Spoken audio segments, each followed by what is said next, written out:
সুপ্রিয় শিক্ষার্থী বন্ধুরা, আজকে আমরা সমাধান করব ষষ্ঠ শ্রেণীর অনুশীলনী 2.3-এর 1 ও 2 নম্বর যে অঙ্ক দুটো আছে সেই অঙ্ক দুটো। তো শুরুতে আমরা 1 নম্বর যে অঙ্কটি আছে সেই অঙ্কটি একটু দেখে নিই। তো এখানে বলা হয়েছে যে 7 কেজি চালের দাম 280 টাকা হলে 15 কেজি চালের দাম কত। অর্থাৎ এখানে 7 কেজি চালের দাম দেওয়া আছে, তোমাকে 15 কেজি চালের দাম বের করতে হবে। তো অঙ্কটি আমরা যেভাবে সমাধান করব, প্রথমে আমরা এই 7 কেজি চালের দাম দেওয়া আছে সেখান থেকে আমরা 1 কেজি চালের দাম বের করব। বের করার পরে তারপরে 1 কেজি চালের দামকে 15 দ্বারা গুণ করলে আমাদের 15 কেজি চালের দাম বের হয়ে যাবে। তো এইভাবেই আসলে অঙ্কটা আমরা সমাধান করব। তো চলো আমরা অঙ্কটি সমাধান করি। তো দেখো, এখানে আমরা শুরুতে একটু লিখে নিব, যেহেতু এখানে দেওয়া আছে যে 7 কেজি চালের দাম 280 টাকা। তো সেক্ষেত্রে আমরা লিখব দেওয়া আছে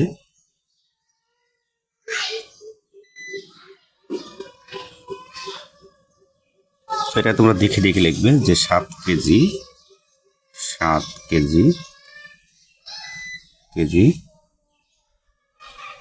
চালের দাম সমান হচ্ছে 280 টাকা।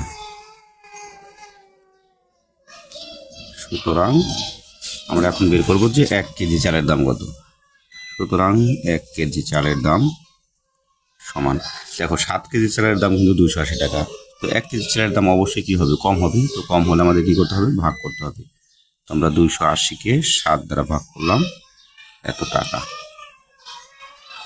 এখন দেখো, আমরা যদি 280-কে যদি 7 দ্বারা ভাগ করে দিই তাহলে আমাদের হবে 40 টাকা।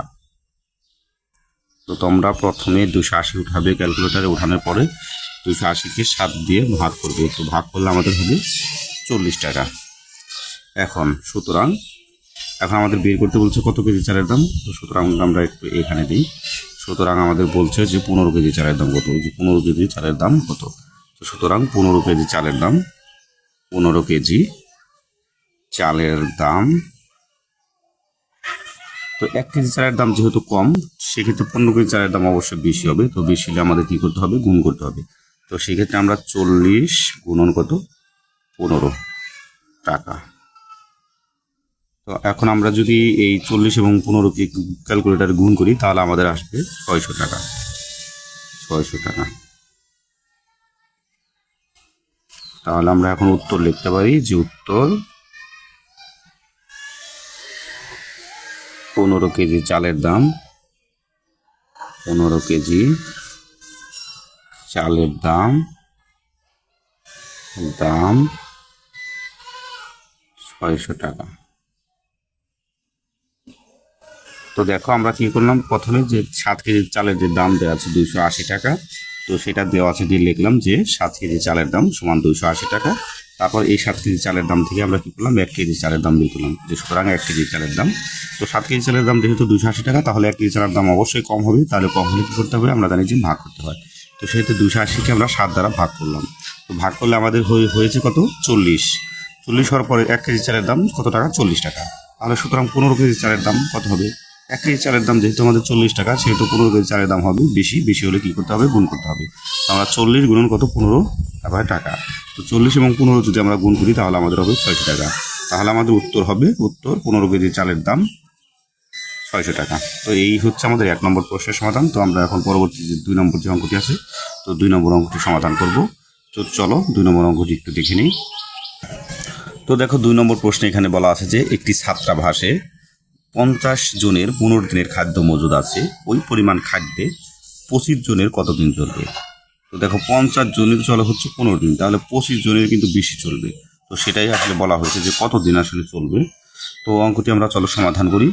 তো আসলে প্রথমে আমাদের 1 জনের কতদিন চলবে এটা বের করতে হবে। বের করার পরে আমরা 15 জনের কতদিন চলবে সেটা বের করব। তো চলো এখন আমরা অঙ্কটি সমাধান করি। তো প্রথমে আমরা লিখব যে দেওয়া আছে যে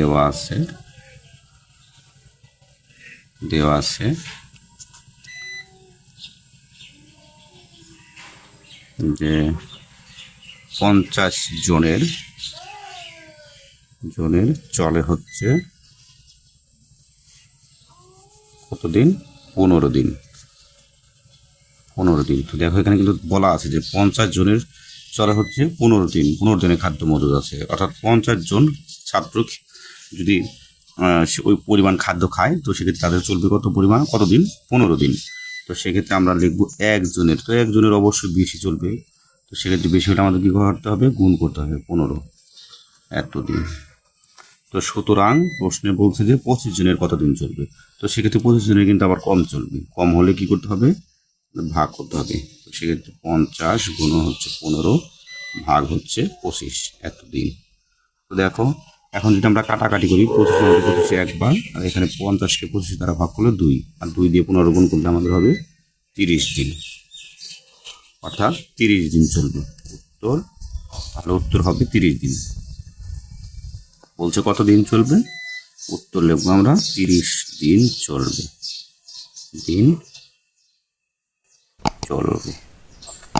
তো এই ছিল আমাদের আজকের টিউটোরিয়াল। তো আমার পরবর্তী প্রত্যেকটি ভিডিও পেতে অবশ্যই চ্যানেলটিকে সাবস্ক্রাইব করবে এবং সাথে থাকা বেল আইকনটি বাজিয়ে দিবে। ধন্যবাদ সকলকে।